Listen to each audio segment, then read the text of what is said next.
नवीन घरामध्ये जुनं फर्निचर शोभत नाही किंवा बाजूला पडतं किंवा अडगळीत पडतं. हाच एक धागा पकडून महेश मांजरेकर यांचा जुनं फर्निचर हा चित्रपट 26 तारखेला येतोय आणि ह्या चित्रपटाविषयी आपण त्यांच्याशी गप्पा मारणार आहोत. सर, खूप खूप स्वागत आहे राष्ट्रसंचार ह्या चॅनलमध्ये.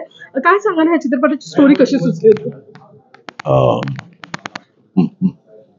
स्टोरी कुठेतरी एक माझंच कॅरेक्टर शोधता शोधता आली स्टोरी. आई वडील गेल्यानंतर आपल्याला लक्षात येतं की अरे आपण हे करायला पाहिजे. आज मी खूप मिस करतो पेरेंट्सला, कारण माझ्या आईने खूप खस्ता खाल्ली. माझी परिस्थिती घरची खूप चांगली नव्हती, अजिबात चांगली नव्हती.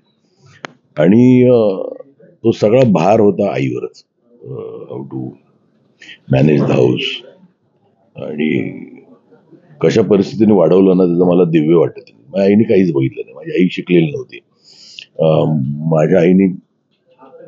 माझ्या आईला तिचा वाढदिवस माहिती नव्हता. त्या काळात काही मला माहित नाही, तिच्या आई वडिलांनी काही तारीख लिहून ठेवलेली नव्हती. त्यामुळे आज असे happy birthday to my father, happy birthday to my mother म्हटलं ना, मला रडू येतं, कारण तिचा म्हणून दिवस नव्हताच. मग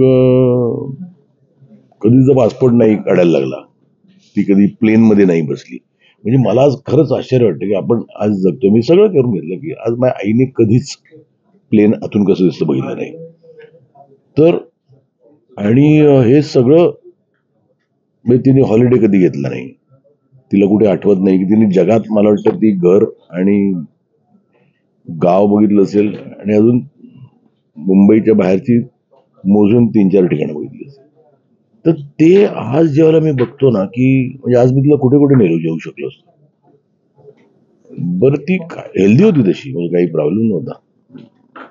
फिरणं व्यवस्थित होतं. फक्त काय तिला मध्ये असं मला चक्कर येते, मला डोकं दुखतं. ते आपण ते डॉक्टरकडे जा, विकनेस आला असेल, आराम कर, हे कर.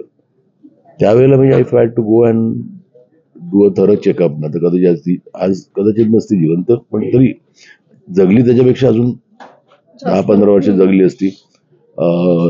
तिला मी असा तळाच्या फोडासारखा जपू शकलो असतो, कारण माझी तशी परिस्थिती झाली ना जपण्यासारखी. तर ती आज नाही, याचा मला खूप त्रास होतो. मग तो एक ते लक्षात आलं की एक तो ब्लॉक इथे अडकला तिच्या डोक्याच्या जाऊन. शी वॉज बेडरिडन फॉर 3 years. आज जेव्हा मी बघतो ना, तर आय ब्लेम मायसेल्फ. म्हणजे त्यावेळेला फुल चेकअप केलं असं कदाचित, म्हणजे तर ते त्या सगळ्या ह्याच्यात ना मग मला असं वाटलं की आपण हा ऍड्रेस करायला पाहिजे, आणि मग तो सिनेमा झाला मला. सर, चित्रपटाची कथा, डायरेक्शन आणि गाणंही गायलंय, त्याविषयी जरा सांगा. काय कथा, मी लिहितोच माझे सिनेमे, कथा, पटकथा, संवाद. यावेळेला तर मी अजिबातच, मी कधी कधी घेतो डायलॉग्स लिहायला म्हणून कोणाला तरी.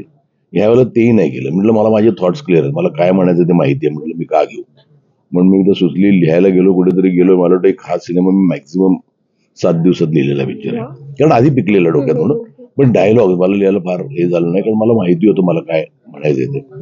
आणि मी काम पण ऍक्सिडेंटली केलं. मी आधी हिंदीत करणार होतो, मग मराठीत करायचं, मग कोणाला घ्यायचं, कारण मला करायचं होतं क्विक. म्हणजे मला प्रोड्युसर म्हणून आपण लवकर करूया, मग ऍक्टर कुठला मोकळा मिळणार आहे जो मला पटकन 25 दिवस देईल. हा सगळा विचार केला आणि म्हटलं मग आपणच करूया. मग ते पण ऍक्सिडेंटली झालं. बरं, गाणं ह्याच्यात नव्हतंच. मग एकाने ठरवलं की आपण करूया गाणं, मग करायचं गाणं. मग ते कोणीतरी मला, बरं, जो म्युझिक डिरेक्टर आहे त्याला मी आधी ओळखत पण नव्हतो, काळा का गोरा. तो असाच एक मुलगा आला माझ्याकडे, बिचारा खूप असा कळत होता, हा गरीब आहे, खूप सिन्सिअर आहे, ओरिसाचा आहे. बरं, तो मराठी त्याला बोलता येत नाही. तो मला म्हणाला, सर मेरे को एक चान्स दो ना गाणे. तर मी म्हटलं आता ह्याला एक तर भाषा नाही कळत, सर एक चान्स दो मेरे को, एक मैं अच्छा करूंगा. काय झालं मला माहित नाही, माझ्याकडे लिरिक्स होते ह्याचे. बरं, हे गाणं मी केलेलं दुसरं आधी, आमच्या म्युझिक डिरेक्टरने केलेलं गाणं आहे, व्यवस्थित रेकॉर्ड, जे मला आवडलेलं. पण म्हटलं जाऊ दे, आता ह्या माणसाला मला नाराज करायचं नाही, म्हणून तेच लिरिक्स मी त्यासाठी दिले. म्हटलं कर, हे याच्यावरती गाणं कर. तो आला आठवड्यानंतर गाणं करून, आणि मला भयंकर आवडलं. बरं, त्याला कोणी मराठी सिंगर माहिती नव्हते, पण त्याने एका नॉन मराठी सिंगर कडनं गाऊन घेतलं. चांगलं गायलेलं त्यांनी, त्या नॉन मराठीने, पण त्याला काही मराठी त्याचं काही संबंध नव्हता. तर मी म्हटलं, अरे बापरे, आता म्हटलं गाणं, म्हटलं मला आवडलंय, म्हटलं आता गायचं कोण होतं. तोच मला म्हणाला, तुम्ही का नाही गात. ते थॉट, त्या कॅरेक्टरचे थॉट आहेत. मी म्हटलं जरासा कदाचित मी सुरात नसेल, पण मी इमोशन करेक्ट देईन, म्हणून ते प्रयत्न केला गाण्याचा. आणि मग सगळे म्हणाले ओके आहे गाणं, म्हणून गाणं ठेवलं. दर्जेदार असा चित्रपट आम्ही ट्रेलर बघितला असणार आहे. काय संदेश देऊ पाहताय याच्यामध्ये, तरुणांना असेल किंवा वयोवृद्ध? मी कोणालाच संदेश नाही देऊ शकत. मी त्या पिक्चरमध्ये मी तुम्हाला सांगा, मला खूप लोक म्हणत होते की अरे आम्ही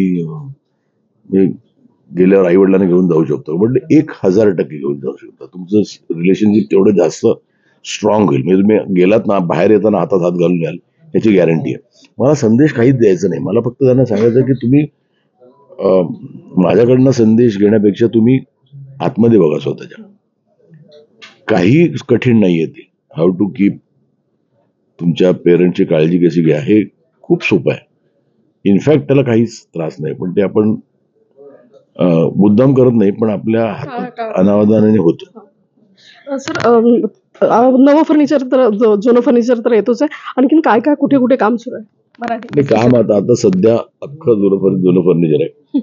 गेला एक पिक्चर एक झालाय कम्प्लीट, जो वेगळा आहे, म्हणजे तो अगदीच वेगळा आहे. म्हणजे तर एक्सपेरिमेंटच केले ते. आता त्याचं जे येईल ते मी सांगेन. ते त्याला एक वेगळं प्लॅटफॉर्म पाहिजे, कारण तो सिनेमा मला खरंच मीडियाने तो लोकांपुढे नेणं गरजेचं आहे. तो जरासा असं थोडा. प्रेक्षकांना काय अपील करा?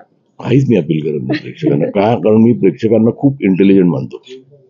त्यांना सांगायची गरज लागत नाही. त्यांना आवडलं तर ते डोक्यावर घेतातच, नाही आवडलं तर ते उचलून फेकूनही देतात. आणि ते एक्सेप्ट करणं आपल्याला गरजेचं असतं, कारण at the end of the day no what is right. त्यामुळे आपण अपील करून काही ते येणार नाही. त्यांना व्यवस्थित ते हुशार असतात.